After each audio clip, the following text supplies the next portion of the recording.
There was a corner store on Jefferson Avenue that every black kid who grew up on the East Side between 1968 and 1980 remembers like it was yesterday.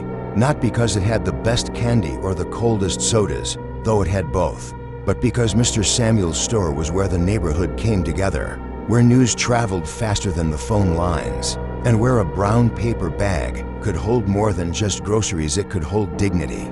Samuel's Market, the building itself wasn't much to look at. Faded red brick, a hand-painted sign that had been touched up so many times the letters didn't quite match anymore. Bars on the windows that Mr. Samuel installed himself after the riots in '67. But walk through that door, hear that bell jingle above your head, and you were home. The smell hit you first, a mix of floor wax, cardboard boxes, penny candy, and something cooking in the back where Mrs. Samuel kept a hot plate going most afternoons. Mr. Samuel, everybody called him that. Even grown folks who'd known him since he was young Samuel working in his father's store. Stood behind the counter from 7 in the morning until 9 at night, 6 days a week. Sundays he was at NT, Zion Baptist, front row. Same suit he'd been wearing since 1965. Creased sharp enough to cut bread. He was a tall man, dark-skinned, with hands that looked like they'd done every kind of work there was. He kept his hair short, always had a pencil behind his ear, and wore the same thing every day, work pants. A button-up shirt with the sleeves rolled to his elbows, and an apron that used to be white, but had faded to a soft gray over the years. His glasses sat crooked on his nose because one of the arms had been broken, and taped back together more times than anyone could count. But it was his eyes you remembered. Kind eyes, eyes that saw you, really saw you. Whether you were 8 years old buying a pack of Now and Laters with pennies you'd been saving, or 18 years old trying to buy cigarettes you had no business having, or 38 years old coming in at the end of the month when money was tight, and your babies needed milk. What you need today, baby? He'd ask, and he meant it. The store carried everything a neighborhood needed. Canned goods lined the shelves, green beans, corn, tomato sauce, condensed milk. There was a cooler in the back with eggs, butter, milk, and cheese. Fresh bread came in 3 times a week from the bakery on Grand Boulevard. There was a meat counter where Mr. Samuel would cut you exactly what you needed: 3 pork chops, a pound of ground beef, chicken pieces for Sunday dinner. He wrapped everything in white paper and tied it with string, writing the price on top with a grease pencil. The candy counter was where the kids lived. It ran along the right side of the store, a glass case displaying every treasure a child could imagine. Mary Jane's, Bit-O honey, squirrel nut zippers, lemon heads, red hots, jawbreakers that would last for days if you had the discipline. Bazooka Joe bubblegum with the little comic inside. Wax bottles filled with colored sugar water. Candy cigarettes that made you feel grown. BB bats, sugar daddies, fireballs that turned your whole mouth red. Kids would press their faces against that glass, pointing at what they wanted, counting out their coins on the counter: nickels, dimes, pennies worn smooth. Mr. Samuel never rushed them. He'd wait while they changed their minds 3 times, moved their pennies around, tried to figure out if they had enough for both the lemon heads and the Tootsie Roll. "Take your time, baby," he'd say. "Ain't nobody going nowhere." And he meant that too. But what made Mr. Samuel's store different, what made it more than just a place to buy bread and milk, was the credit book, a thick ledger that sat under the counter, its cover worn soft from years of handling, pages yellowed and filled with names, dates, amounts. Every family in the neighborhood was in that book. Every family had a page when the end of the month came and money got tight, when the rent was due and the light bill was past due, and there was more week than paycheck. People came to Mr. Samuel, not begging, not asking for charity, just coming to get what their families needed. "Put it on my tab, Mr. Samuel," they'd say quietly, not quite meeting his eyes, and he would, without judgment, without lecture, without making anyone feel small. He'd pull out that ledger, flip to their page, and write down the amount in his careful handwriting. Then he'd bag up their groceries just like they'd paid cash, slide them across the counter, and say, "You have a blessed day now." People paid him back when they could. First of the month, when checks came in, there'd be a line at the counter of folks settling accounts. Some paid in full, some paid what they could, Mr. Samuel marked it all down in that ledger, never calling out anyone who couldn't pay, never refusing credit to someone who needed it. Everybody goes through hard times. He'd tell his wife when she worried about the money people owed. We ain't gonna let children go hungry over a few dollars. Kids in the neighborhood knew Mr. Samuel would feed you even if your mama couldn't pay right then. They knew that if you came in looking hungry, he'd slice you some bologna from behind the counter, put it between 2 pieces of bread, and hand it to you wrapped in wax paper. "Your mama asked me to give you this," he'd say, even though everyone knew she hadn't. He gave away more than he ever told anyone. Cans of formula that fell off the truck, loaves of bread that were about to go bad anyway, bags of groceries that were ordered by mistake. He had 100 ways of helping people while letting them keep their pride. The store was where news traveled. Births, deaths, marriages, divorces, who got hired, who got fired, who was sick, who needed prayer. People would stop by not just to shop, but to check in, to see what was happening, to add their piece to the neighborhood's ongoing conversation. "Y'all hear about Sister Johnson's boy? Got accepted to Michigan State. Lord have mercy. That's wonderful. Mr. Samuel, you know anybody hiring? My cousin just moved up from Mississippi. He need work. Tell him to go see Big Pete at the auto shop on Harper. They looking for somebody." Information flowed through that store like electricity through power lines. Mr. Samuel kept track of it all, connecting people who needed help with people who could give it, spreading good news, offering sympathy for bad news, keeping the neighborhood stitched together. The kids who came in after school would find Mr. Samuel differently patient with them than most adults were. He'd let them read comic books without buying them, as long as they were careful. He'd let them stand by the heater in winter, warming up before walking the rest of the way home. He'd let them use his bathroom if they needed to, even though he wasn't supposed to let non-customers use it. He knew which kids came from houses where the lights had been turned off, which ones had parents working 2 jobs, which ones were raising themselves.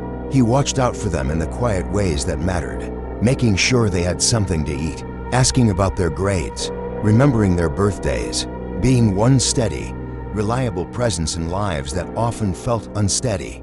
For the teenagers, Mr. Samuel's was a place where you could exist without suspicion.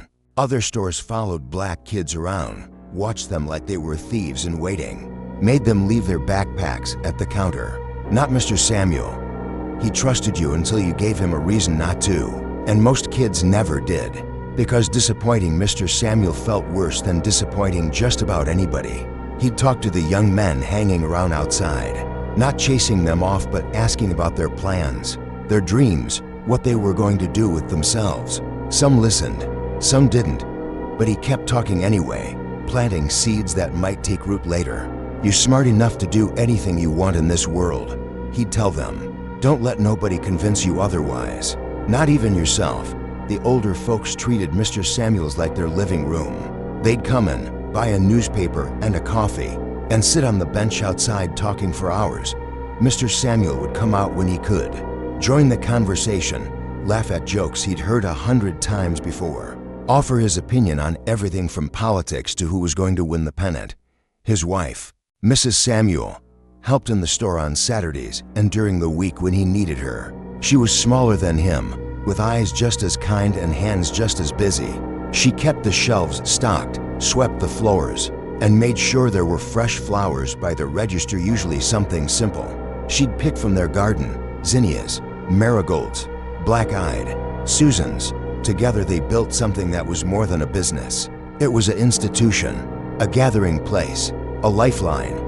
But nothing lasts forever. In the mid-1970s, the neighborhood started changing. Jobs disappeared as factories closed. People who could afford to leave left. The houses that had been full of families started sitting empty, their windows broken, their yards overgrown. Crime went up. The police came around less, and when they did, they weren't there to help. Mr. Samuel's store got robbed 3 times in 2 years. The first time, they got $63 from the register. The second time, they cleared out the meat cooler and half the cigarettes. The third time, they put a gun to Mr. Samuel's head and took everything, the money, the cigarettes, the liquor he kept behind the counter. even the change he'd been collecting for the March of Dimes.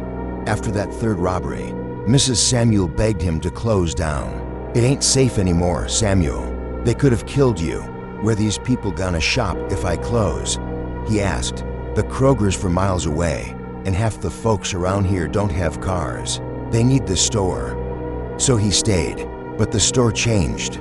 He had to lock up the good merchandise behind the counter. He installed a thick piece of bulletproof plastic between himself and customers, passing items and money through a slot. The bell above the door that used to sound cheerful started sounding like a warning. The credit book got thicker as more people fell on hard times. Mr. Samuel kept extending credit, but less money was coming in to pay off debts. He started dipping into his own savings to keep the store stocked. Mrs. Samuel went back to work as a school aide to help make ends meet. They stopped taking a salary, just pulling out what they absolutely needed to pay their own bills. By 1980, Mr. Samuel was 72 years old. His knees hurt all the time. His back wasn't what it used to be. His hands shook when he tried to make change. But he still opened that door every morning at 7 and didn't lock it until 9 at night. "Long as I can stand, I can work," he'd say when people suggested he retire. Then came the fire. Nobody knows for sure how it started. Some people say it was electrical. Some say kids broke in at night, were smoking in there, knocked something over. The fire department said it started in the back room around 3 in the morning. By the time the trucks arrived, the whole store was engulfed. They saved the buildings on either side, but Samuel's market burned to the ground. Everything gone. The shelves, the cooler, the candy counter, the credit book with its record of the neighborhood's debts and dignity. All of it reduced to ash and twisted metal. Mr. Samuel stood across the street in his pajamas and coat, Mrs. Samuel beside him, watching 50 years of work disappear into smoke. Neighbors came out in the middle of the night, standing with them, crying with them. Some people said he cried too, but quietly, tears just running down his face while he stood perfectly still. The insurance barely covered a fraction of what was lost, and even if it had, Mr. Samuel didn't have the energy to rebuild. He was 73 years old, tired in his bones, and the neighborhood he'd known was mostly gone anyway. He never opened another store. For a while, people would see him sitting on his porch, and they'd stop to talk, to tell him how much they missed the store, how the neighborhood wasn't the same without it. He'd nod and smile and say, "Well, that's awful kind of you to say." He died in 1986. Mrs. Samuel followed him in 1989. They're buried together at Woodlawn Cemetery, under a simple stone that says beloved. There's a laundromat where the store used to be now. Been there since the early 90s. The people who run it are nice enough, but they don't know the history. They don't know that this used to be a place where people could get bread when they had no money, where kids could feel safe, where a whole community held together through hard times, because one man decided that feeding his neighbors mattered more than profit. The people who remember Mr. Samuel's store are getting older now. Some have moved away, some have passed on, but talk to anyone who was there, who stood at that candy counter, or bought groceries on credit, or just felt seen by a man who had no reason to care about them except that he believed everyone deserved to be cared about. And they'll tell you about the bell that jingled when you walked in, about the smell of floor wax and possibility, about the credit book that held the neighborhood's secrets and dignity, about the man who stood behind that counter for 50 years, who never got rich but made 1,000 people feel like they mattered. They'll tell you that Samuel's Market wasn't just a corner store. It was proof that one person could make a difference, that kindness was a form of resistance, that in a world that wanted to grind people down, someone could choose to lift them up instead. And when they're done talking, they'll get that look, that faraway look of someone seeing something that isn't there anymore, something that can't be put back. We have corner stores now, plenty of them. They sell the same things Mr. Samuel sold: bread, milk, candy, cigarettes. But they don't sell what he really offered: trust, dignity, community, a place to belong. Those things can't be packaged or priced. They can only be given freely by someone who understands that a neighborhood is more than buildings and streets. It's people connected to each other, looking out for each other, holding each other up when times get hard. We've lost that. or most of it anyway. The corner stores are franchises now, owned by corporations, staffed by people who don't know your name and don't have the power to extend credit, even if they wanted to. You swipe your card or you don't get your groceries. It's efficient, it's businesslike, it's nothing like what we had. And maybe that's what hurts the most. Not just that we lost Samuel's Market, but that we lost the world that made it possible. A world where a man could run a store for 50 years and die without much money, but with the knowledge that he'd fed people who were hungry, helped people who were struggling, and treated everyone who walked through his door like they mattered. You can't go back to Samuel's Market. The building's gone. Mr. Samuel's gone. That whole neighborhood, in a lot of ways, is gone. But you can remember. You can remember that it existed, that a man spent his whole life standing behind a counter, extending credit, giving away food, watching out for kids, holding a community together with kindness and a ledger full of debts he knew some people would never be able to repay. You can remember that there were places like that once, places that weren't just about commerce but about care, where profit took a back seat to people, where a brown paper bag full of groceries came with a side of dignity. And you can ask yourself, what happened to that? Where did it go? How do we get it back? Because we need it. God knows we need it. We need places where people know your name, where you can get help when you're struggling without feeling ashamed, where community isn't just a word but a lived reality. We need more Mr. Samuels, more people willing to stand behind the counter, open the credit book, and trust that people will pay back what they can when they can. More people who understand that feeding someone who's hungry is never a loss, it's the whole point. Samuel's Market is gone, but what it stood for doesn't have to be. The kindness, the trust, the belief that everyone deserves to be treated with dignity, especially when they're at their lowest, that can live on. In us, in how we treat each other, in the choices we make about what matters more, profit or people. Samuel chose people. Every single day for 50 years, he chose people, and the neighborhood loved him for it. Maybe that's the real lesson. Not that we lost something precious, though we did, but that it existed at all, that it's possible, that one person with a store and a credit book and a belief in human dignity can make a difference. That people remember half a century later. Samuel's Market is gone, but we're still here, and we can decide what kind of places we're going to create, what kind of communities we're going to build, what kind of people we're going to be. We can't bring back Mr. Samuel's store, but we can carry forward what it meant, one act of kindness at a time, one extension of trust, one person treated with dignity when the world tells us not to bother. That's how we keep Samuel's Market alive, not in a building, but in how we choose to live.